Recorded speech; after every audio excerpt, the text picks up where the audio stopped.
Summoning the last of his strength, Beowulf threw her off and leaped to his feet. And there above him on the wall he saw hanging an ancient war trophy, a giant sword, so huge, so heavy, that only a giant could wield it in battle play. But this death-defying champion, this Geatish hero, was boiling with war fury. Like this, he was as strong as a giant, and he knew it. He sprung to the wall, caught up the sword by its hilt, and whirling it once above his head, the blade singing out its death song, he brought it down on her neck, cutting clear through the bone and flesh in one blow. Her death agony was swift, and when it was done, she lay at his feet, stilled by death. Beowulf's giant sword hot with her fiendish blood. It was over. It was done.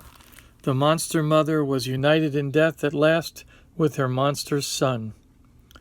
Looking about him now in the hell-hole, Beowulf saw scattered there the wretched remains of Hrothgar's brave hearth companions, those that Grendel had murdered as they slept in Herod's hall.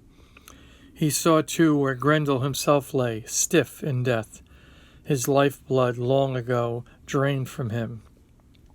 There was one more task for this giant sword. Beowulf, the fiercest of champions, finished the task and severed Grendel's hideous head with a single swipe. Way up above, in the light of day, Hrothgar and his thanes, hearts heavy with anxiety, watched and waited by the pool.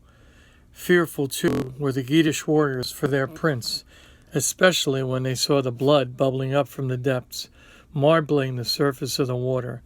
Many long hours had passed now since Beowulf dived down into the deep, and most now believed that the famous hero could not this time be triumphant, but that the she-wolf, that devilish sea-hag, had at last done him to death.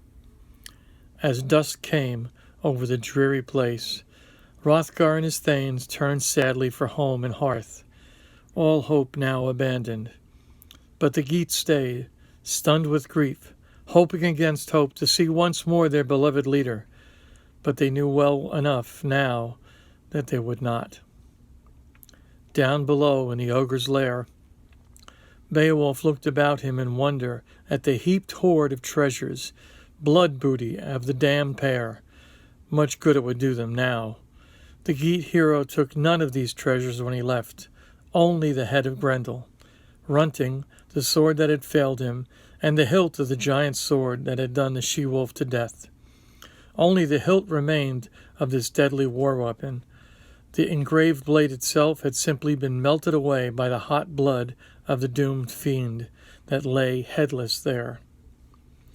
So Beowulf, that sainted survivor, plunged once more into the deep and with powerful strokes swam upward through the water, unhindered now by sea serpents and writhing monsters of the deep, for the pool was now cleansed of the vile creatures, gone where all evil goes, where Grendel and his mother had gone, down to hell itself, where they belonged, never to return again.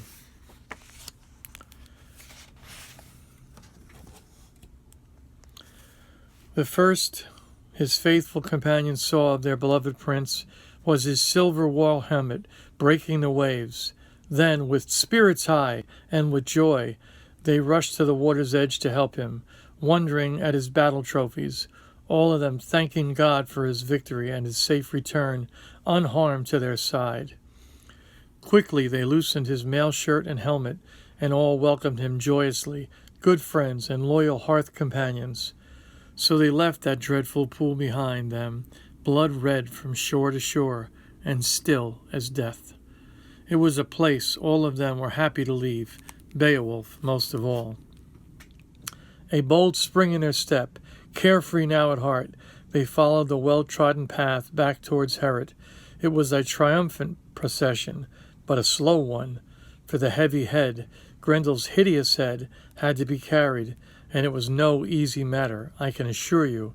It took 4 of the strongest Geats to hold the spear steady. The dreaded head struck high on the point, glaring in death all around as it went.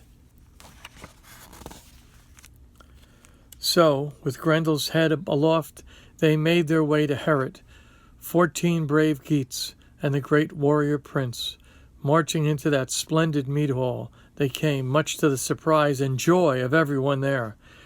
As Beowulf held up that monstrous head by its unlovely locks, it was indeed as ugly a thing as any there had seen, an awesome sight, but one that no longer brought fear to their hearts, only rapturous relief and great gratitude toward this prince of warriors. They listened to him now, Hrothgar and his queen, and all gathered thanes. We have brought back for you, great King of Denmark, all these trophies of our victory. They were indeed heavy to carry, but our heart song made light of the burden. I will not pretend to you that it was easy, my lord. It was a close-run thing. This fight under water, a fight I very nearly lost before it had begun. Runting, fine weapon though it is, was useless against this she-wolf of the deep.